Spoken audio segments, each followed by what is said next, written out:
আর একটা দোয়া শিখাই দেই, ইনশাআল্লাহ এই দোয়া করলে রিজিক তো বাড়বেই ইনশাআল্লাহ, আপনার যত ঋণ আছে ইনশাআল্লাহ আল্লাহ পাক শোধ করে দিবেন। বিশ্বাস করলেন না? এই দোয়া শিখাই দিচ্ছি, এই জন্য আমাকে হাদিয়া দেওয়া দরকার, স্পেশালি আমাকে এখন হাদিয়া দেওয়া দরকার।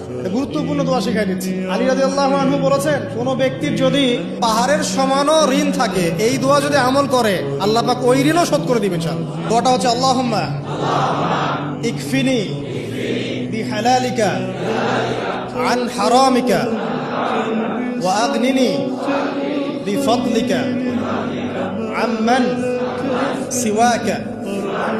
এই দোয়াটা ছোট না, এটা মুখস্থ করবেন, সেজদায় পড়বেন, নামাজের সেজদায় পড়বেন, আত্তাহিয়াতু দরুদ শেষ তারপরে পড়বেন, নামাজ শেষে হাত তুলে করবেন, যখন তখন শেষ রাত্রে করবেন, ইনশাআল্লাহ দেখবেন আপনার ঋণ বলতে কিছু থাকবে না।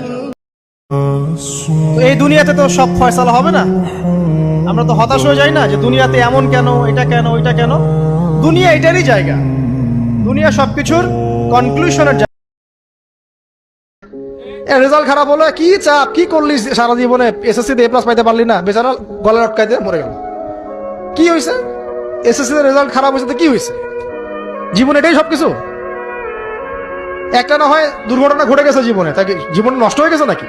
পিতা মাতার চাপের কারণে, এই যে চাকরি পাইস না, সারা জীবন ধরে খাওয়াইলাম পড়াইলাম, চাকরি করতে পারিস না, আমাদেরকে দেখতে পারিস না, চাপ দিতে দিতে বেচারা এখন মাদকের দিকে। পরিবারের চাপ নিতে পারে না, ওই যে মাদকের কাছে গিয়ে শান্তি খুঁজতেছে। তারপর ওই যে পতিতালয়ে গিয়ে শান্তি খুঁজতেছে, গার্লফ্রেন্ডের কাছে শান্তি খুঁজতেছে। তো পরিবার থেকে চাপের এই সংস্কৃতি বন্ধ করতে হবে। পরিবারের সন্তানদেরও পিতা মাতাকে চাপ দেওয়া উচিত নয়, পিতা মাতারও উচিত নয় সন্তানকে চাপ দেওয়া, বরং তার প্রতিভাটাকে ফাইন্ড আউট করে আপনি বিচক্ষণ বাবা হিসেবে আপনি দেখবেন যে তার প্রতিভা কোন দিকে আছে, সেদিকে আপনি তাকে নিয়ে যাবেন। আর যদি আপনি আল্লাহওয়ালা হন, দেখবেন ইনশাআল্লাহ তার প্রতিভা ইসলামের দিকেই থাকবে। দুনিয়াটা হচ্ছে একটা অনিশ্চিত জায়গা। এক নম্বর কথা হচ্ছে দুনিয়াটা কি অনিশ্চিত জায়গা, এখানে কোনো কিছু নিশ্চিত না এবং কোনো কিছু স্থায়ীও না।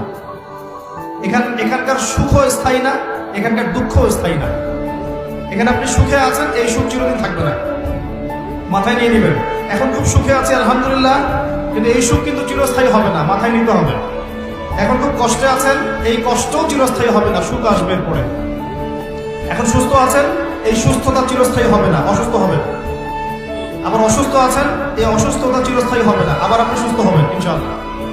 মানে দুনিয়াতে কোনো কিছুই চিরস্থায়ী না। কারণ কি? কারণ দুনিয়াটাই তো চিরস্থায়ী না। মানে এই দুনিয়াটাই তো চিরস্থায়ী না, এই কারণে দুনিয়ার কোনো কিছুই কি না, চিরস্থায়ী না।